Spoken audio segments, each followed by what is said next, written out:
جب یہ موسم آتا ہے تو یہ انہیں شیطان سکھاتا ہے، ہر طرف سے یہ اعتراض آ جاتا ہے، دیکھو تم کوئی بڑے عاشق ہو، صحابہ نے جب اس طرح نہیں منایا تو تم کیوں مناتے ہو؟ کوئی کہتا ہے کہ حضرت صدیق اکبر رضی اللہ تعالیٰ عنہ کے زمانے میں اتنی بار عید میلاد آئی، حضرت فاروق اعظم رضی اللہ تعالیٰ عنہ کے زمانے میں اتنی بار آئی، انہوں نے یہ اس طرح کیسے کہاں منائی؟ جب انہوں نے نہیں منائی تو تم پھر کیوں مناتے؟ اب یہ میں اس کا جواب دینے لگا ہوں جس کا قیامت تک انشاءاللہ وہ جواب نہیں دے سکتے۔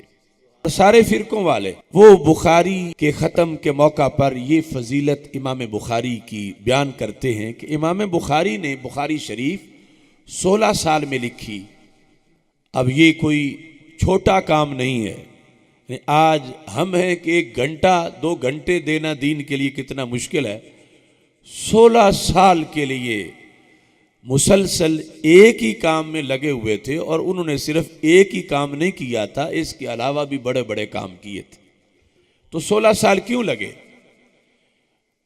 کہتے ہیں ما وضعت فی کتاب الصحیح حدیثا الا اغتسلت قبل ذلك وصليت رکعتین۔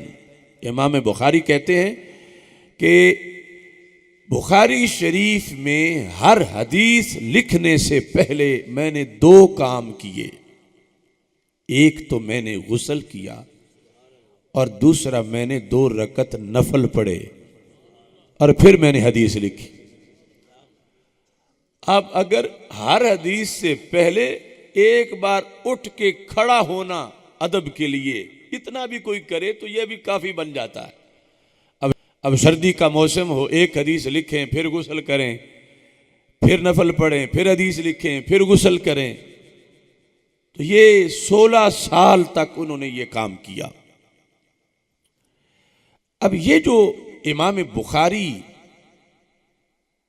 حدیث مصطفیٰ صلی اللہ علیہ وسلم کی تعظیم کے لیے انہوں نے ایک طریقہ گھڑ لیا، نہ قرآن میں تھا، نہ حدیث میں تھا، نہ خلفائے راشدین کے عمل میں تھا۔ قرآن مجید میں ایسی کوئی آیت نہیں، یا ایھا الذین آمنوا اذا کتبتم الحدیث فاغتسلوا وصلوا رکعتین، کہ اے ایمان والو جب حدیث لکھنے لگو تو غسل کرو اور 2 رکعت نفل پڑھو۔ نہ کوئی ایسی آیت ہے، نہ کوئی ایسی حدیث ہے، نہ کوئی ایسا صحابہ کا قول ہے۔ اور یہ کام دونوں ہی صحابہ سے بھی ثابت نہیں، آیت حدیث میں ہونا تو اور بات ہے۔ تو جو بدعت کی تعریف آج لیٹسٹ تعریف ہے کہ نیا کام ہو، دین میں ہو اور ثواب سمجھ کے کیا جائے، وہ بدعت ہوتا ہے اور بدعتی جہنمی ہوتا ہے۔ تو امام بخاری نے تو پوری نماز گھڑ لی حدیث لکھنے کے لیے۔ ہم نے کوئی میلاد کی نماز نہیں گھڑی کہ صلاۃ میلاد پڑھی جا رہی ہے، امام بخاری نے صلاۃ کتابت حدیث بنا لی، حدیث لکھنے کی نماز۔ اور یہ کہ ویسے تو نماز کے لیے صرف وضو کافی ہے، لیکن حدیث لکھنی ہو تو ساتھ غسل بھی کرنا ہے۔ دین میں ایک نیا کام انہوں نے شروع کر لیا، اور وہ طلب ثواب کے لیے کر رہے تھے، عذاب کے لیے نہیں کر رہے تھے۔ تو یہ سب کچھ کس لیے تھا؟ یہ ہمارے آقا صلی اللہ علیہ وسلم کے الفاظ کی تعظیم کے لیے تھا، حدیث کے ادب کے لیے تھا۔ امام مالک رحمۃ اللہ علیہ کے بارے میں شفا شریف میں لکھا ہے کہ جب ان کے دروازے پر کوئی شخص آتا، چونکہ پوری دنیا سے لوگ ان کے پاس پڑھنے آتے تھے، تو ان کی خادمہ پوچھتی کہ کیا کام ہے؟ اگر کوئی کہتا میں نے فقہ کا مسئلہ پوچھنا ہے تو وہ اسی طرح باہر تشریف لے آتے۔ اگر کوئی کہتا کہ میں نے حدیث پڑھنی ہے تو وہ غسل خانے میں داخل ہوتے، غسل کرتے، نئے کپڑے پہنتے، اور پھر امامہ باندھتے، اور پھر امامے کے اوپر ایک چادر لیتے، اور پھر ایک تخت خصوصی جو حدیث پڑھانے کے لیے بنایا گیا تھا اس پہ بیٹھتے، اور جب تک حدیث پڑھاتے رہتے تو عود کی خوشبو جو ہے اس کے حلے آتے رہتے۔ یعنی اس طرح یہ جو اہتمام ہمیں نظر آتا ہے اگر ہم پیچھے دیکھیں قرآن میں، حدیث میں، صحابہ کے عمل میں، اس کے لحاظ سے جس طرح آج ہماری ادائے محبت پر فتویٰ لگ رہا ہے تو وہاں تو بطری کے اولا فتویٰ لگے گا، اور پھر جو بدعتی ہو اس کے بارے میں ہر فرقے کا یہ قانون ہے کہ بدعتی بندے کی حدیث مردود ہوتی ہے، وہ حدیث روایت کرے تو وہ اس کو ترک کر دیا جاتا ہے، قبول نہیں کیا جاتا۔ تو جس امام بخاری نے 16 سال تک ہر حدیث سے پہلے 2 بدعتیں کی تو ان کی بخاری پھر کیسے قبول ہوگی؟ ہمارے پاس تو جواب ہے وہی جس بیس پہ ہم محفل میلاد کا یہ اہتمام کرتے ہیں کہ جھنڈیاں ہیں، چراغاں ہیں، یہ صورتحال۔ ان کے پاس کیا دلیل ہے؟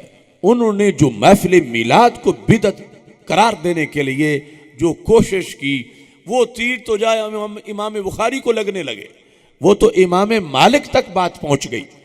اور یہی وہ لوگ ہیں کہ جنہوں نے دین آگے کتابوں میں لکھ کر، پہلی حدیث کتاب تو امام مالک رحمۃ اللہ علیہ نے لکھی ہے، اور امیر المومنین فی الحدیث جو ہے سیاستہ میں سب سے پہلی صحیح ترین کتاب قرآن کے بعد، یعنی درجہ صحت کے لحاظ سے، ویسے زمانے کے لحاظ سے موطا امام مالک پہلے ہے، لیکن درجہ صحت اور مستند ہونے کے لحاظ سے قرآن کے بعد سب سے صحیح ترین کتاب بخاری شریف ہے۔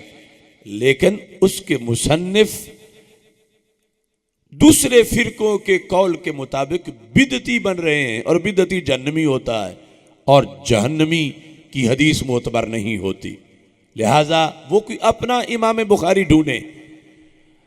ہمارے نزدیک یہ دلیل جس کے تحت آج ہم اس انداز کی محفل میلاد مناتے ہیں، ورنہ اصل تو صحابہ کرام رضی اللہ تعالی عنہم سے ایک نہیں کئی احادیث اس بارے میں موجود ہیں، لیکن کچھ لوگوں کا اصل پرابلم اور ہے اور بہانے اور کرتے ہیں، کہتے ہیں ٹھیک ہے تم نے وہ مسلم شریف سے، بہکی شعب ایمان سے محفل میلاد تو صحابہ کی دکھائی، مگر یہ جھنڈیاں تو نہیں دکھائی، یہ لائٹنگ تو نہیں دکھائی، تو پھر تمہاری محفل اور ہے اور ان کی محفل اور ہے۔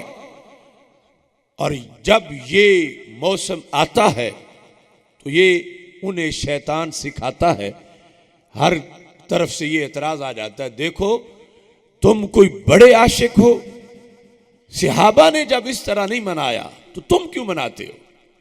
کوئی کہتا ہے کہ حضرت صدیق اکبر رضی اللہ تعالیٰ عنہ کے زمانے میں اتنی بار عید میلاد آئی، حضرت فاروق اعظم رضی اللہ تعالیٰ عنہ کے زمانے میں اتنی بار آئی، انہوں نے یہ اس طرح کیسے کہاں منائی؟ جب انہوں نے نہیں منائی تو تم پھر کیوں مناتے؟ ایسی باتیں ہوتے ہیں نا۔ اب یہ میں اس کا جواب دینے لگا ہوں جس کا قیامت تک انشاءاللہ وہ جواب نہیں دے سکتے۔ اب امام بخاری کا یہ عمل، اس کا وہ انکار نہیں کر سکتے، وہ خود اپنے جلسوں میں امام بخاری کی فضیلت میں بیان کرتے ہیں کہ وہ ہر حدیث لکھنے سے پہلے وہ غسل بھی کرتے تھے، 2 رکعت نفل بھی پڑھتے تھے۔ تو ہم پوچھتے ہیں کہ حضرت صدیق اکبر رضی اللہ تعالی عنہ نے بھی حدیث لکھنے سے پہلے ایسا کیا؟ تو روایت میں ہمیں نہیں ملتا کہ یقیناً حدیثیں لکھتے تھے، لیکن اتنا بڑا اہتمام، تو کیا حضرت امام بخاری حضرت صدیق اکبر سے بڑے عاشق ہیں؟ نہیں، کروڑوں بخاری حضرت صدیق اکبر کے گرد راہ تک بھی نہیں پہنچتے۔ تو کیا حضرت عمر، حضرت عثمان، حضرت علی رضی اللہ تعالیٰ عنہ، ان سارے سب کی زندگیوں میں کتنی بار انہوں نے حدیثیں لکھی؟ جس طرح ہم سے پوچھتے ہیں کتنی بار ان کے زمانے میں میلاد کا مہینہ آیا، 12 ربیع الاول شریف کی رات آئی، تو ہم بھی تو حق رکھتے ہیں کہ انہوں نے بھی تو خود حدیثیں لکھی، لکھ کر لوگوں کو دیں، تو کتنی بار آئی؟ تو ایک بار ہی ثابت کر دو اس طرح، یا پابندی جو امام بخاری کر رہے ہیں، تو امام بخاری اتنی بار کر رہے ہیں تو ان پر بھی تو یہ وقت آیا حدیث لکھنے کا، خلفائے راشدین پر، تو کیا انہوں نے ایسا کیا؟ تو جواب ہے کہ ایسی کوئی روایت نہیں ملتی. تو پھر کیا امام بخاری بڑے عاشق ہیں ان سے؟ کیوں انہوں نے یہ کام شروع کیا؟ ہر حدیث سے پہلے غسل کر رہے ہیں اور ساتھ نفل پڑھ رہے ہیں. تو جواب اس کا یہ ہے کہ امام بخاری بڑے عاشق نہیں، اور یہ جو کچھ کرتے ہیں یہ اپنی کمی پوری کرنے کے لیے کرتے ہیں. ان لوگوں کو دیکھنا چاہیے کہ غیر صحابی کو صحابی کے برابر کیوں تولتے ہیں. جو ہر وقت سرکار کا دیدار کر رہے ہوں ان کا معاملہ اور ہے، اور جنہوں نے دیکھے بغیر کلمہ پڑھ لیا ہو اور تڑپے کہ ہمیں بھی دیدار ہو. اب ان کی یہ جو محرومی ہے انہوں نے اس کو بھی تو دلاسا دینا ہے. جو ہر وقت رسول اکرم صلی اللہ علیہ وسلم کے ہاتھ چوم رہے ہوں تو وہ اگر غسل نہ بھی کریں حدیث لکھنے کے لیے تو وہ اس سے اگلے مقام پر ہیں.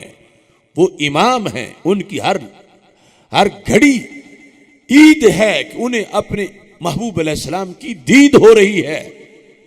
اور امام بخاری نے کہا نہ تو وہ زمانہ پایا، نہ لعاب دہن ملا، نہ رسول اکرم صلی اللہ علیہ وسلم سے ملاقات ہوئی، تو میں اس انداز میں سرکار کی لکھوں گا بات کہ دنیا یاد رکھے گی کہ بڑے بڑے بادشاہوں کی باتیں بھی لوگ لکھتے رہے اور نبیوں کے سلطان کی حدیثیں بھی لکھنے والے نے لکھی.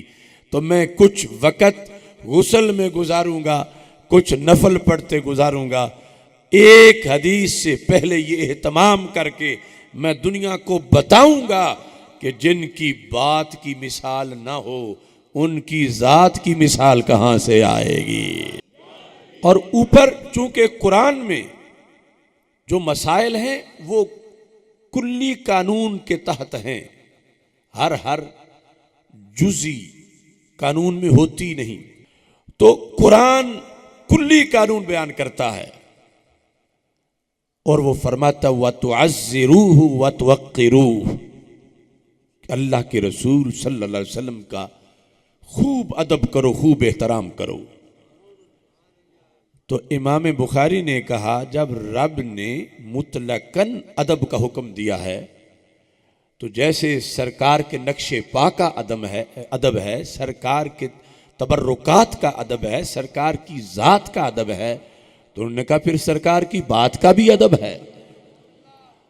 اب ہمارے نزدیک امام بخاری بدعتی نہیں بنے، چونکہ وہ آیت کے عموم پر عمل کر رہے ہیں، وہ سنیوں کے امام ہیں. لیکن دوسرے فرقے کے نزدیک تو وہ بدعتی بننے سے بچ نہیں سکتے کہ انہوں نے یہ اپنی طرف سے قانون بنایا ہوا ہے کہ ہر شے تم نے یا قرآن سے جزوی طور پر نام لکھا ہو دکھانی ہے یا حدیث سے تو پھر ہم کرنے دیں گے، ورنہ ہم کہیں گے بدعت ہے. تو یہ ہر حدیث سے پہلے کی نماز کا ذکر نہ قرآن میں، نہ حدیث میں، نہ صحابہ میں، اور نہ ہی اس غسل کا ذکر. ان کے نزدیک امام بخاری جس بیس پہ بدعتی بنے اس بیس پہ وہ محفل میلاد کو بھی بدعت کہہ رہے ہیں، اور ہم جس بیس پہ امام بخاری کو سنی مانتے ہیں اسی بیس پہ اس طریقے کو بھی اہل سنت کا طریقہ قرار دیتے ہیں.